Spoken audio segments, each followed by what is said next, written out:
Hey everyone, welcome back to the YouTube channel God Would Do It For You. My name is Steven and I hope everyone's having a great day so far.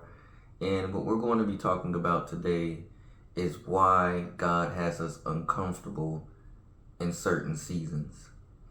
And what I'm starting to realize is He's moving us, He's relocating, He's pushing you into the next lesson that you need to learn, that's going to give you the experience that's ultimately going to help you where you're going to end up. So the promised land, if someone wants to make it that aspect. And sometimes the process can be uncomfortable. Sometimes you'll be in a period where you're like, okay, things are smooth. I can kind of have some sense of predictability in my life. Life is great. And then all of a sudden, snap, things go haywire and you're like, here we go. A major car note. Something will just pop up that will throw a curveball or a wrench into the plans, so to speak. And at that point, it puts you in a state of uncomfortability. And one thing I had to realize, I had to think about the story of David, because I think about all the stories in the Bible in different perspective as far as like applying it to my life.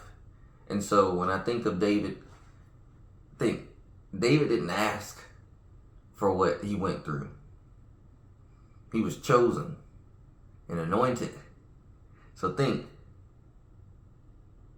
he was anointed king, but then he went back out into the shepherd field. Then, because he felt confident, the test came. Goliath, great, he's a hero, he's getting notoriety. And now you got Saul over there. Something about him, I don't know. I could see this being trouble in the future. I need to get rid of him before this be a problem. Because if he's able to do this as a kid, by the time he gets older, he's going to have the confidence to probably see even conquer me. And so now, David went from in the palace to now hiding in the cave. And if it wasn't for Jonathan and others that helped him, that each time David was in a particular spot, and Saul was coming after him, he had to relocate to a different one. And so sometimes David may have been in the state of like, okay, I have a sense of peace right now. I can survive. And then now, hey, he's on the way. Now he's in a state of uncomfortableness again. But through that particular path that God put David through is what ultimately led David to the final test, which was when he showed restraint, when he could have killed Saul while he was asleep. But since he was obedient to the rule of what a king's position was, and that you shouldn't have touched him, otherwise you're going to face the wrath of God. He didn't do it, but he let him know, I could have did it. And with that sense of humility, Saul was killed in the way that God did it, and the people anointed him king. So the prophecy came to pass, but God didn't tell David how it was going to happen. Samuel didn't tell David how it was going to happen. He didn't say, you're going to go through some stuff. Because how many of us, truly, if God laid out the plan and said, hey, this is what's going to happen if you decide to go this route, and it's not going to be easy. There's a lot of people that might not do it.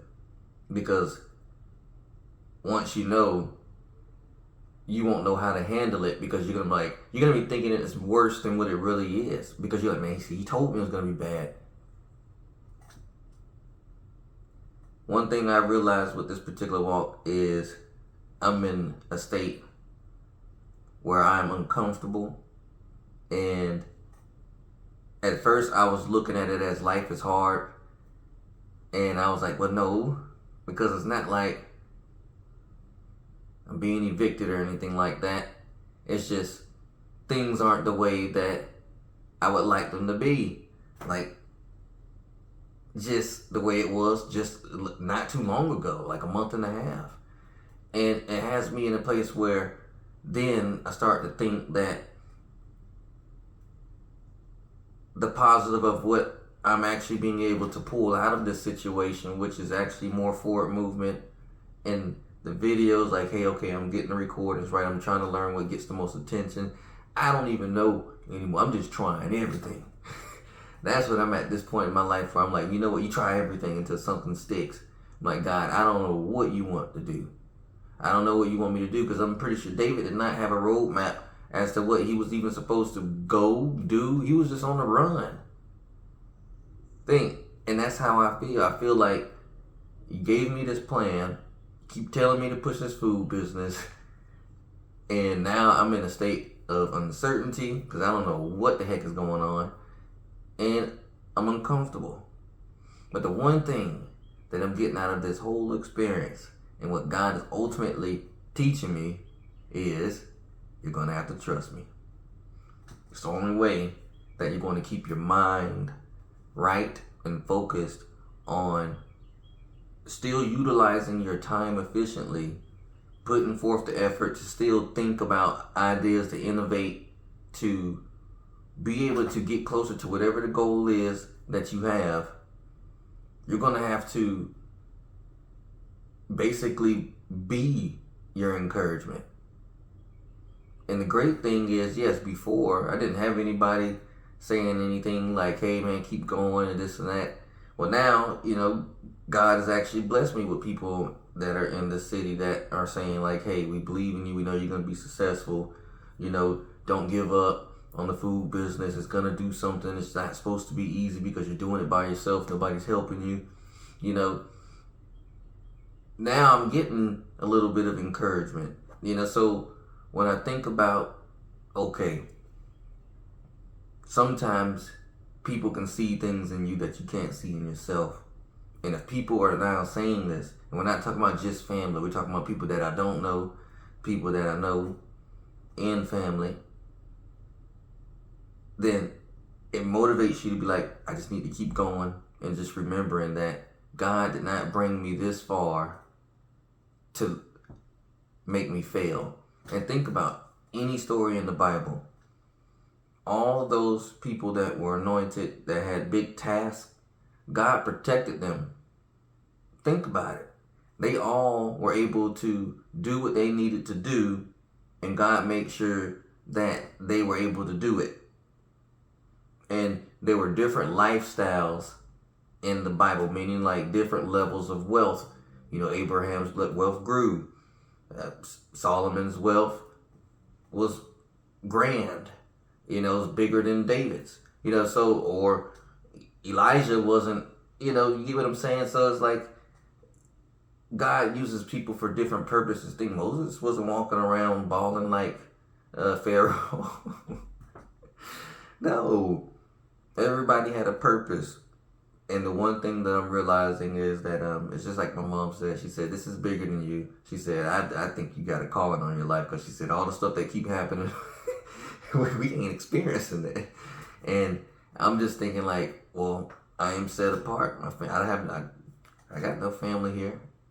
And I have to make decisions so that way my son is all right.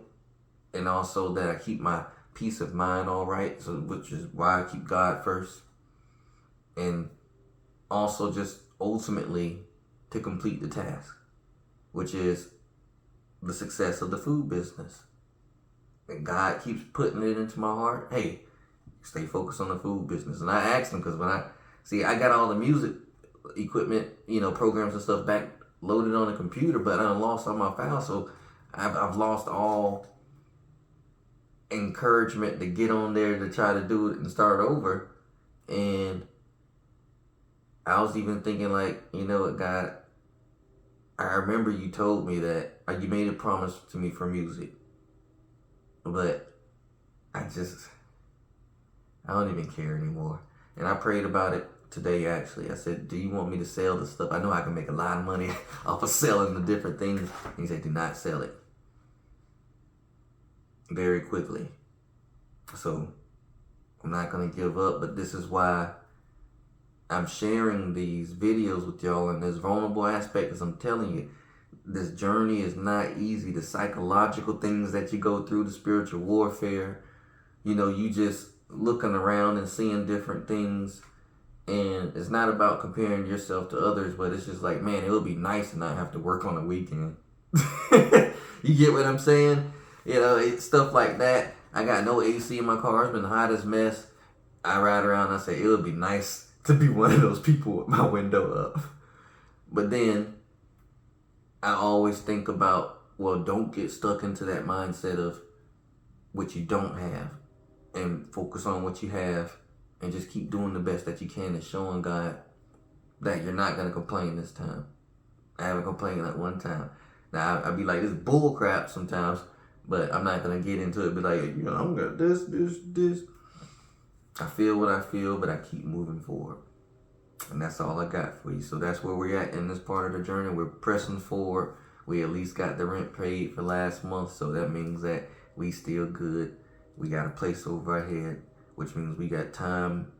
And we just got to keep buying time until God does whatever he's trying to do in this situation. I don't even know.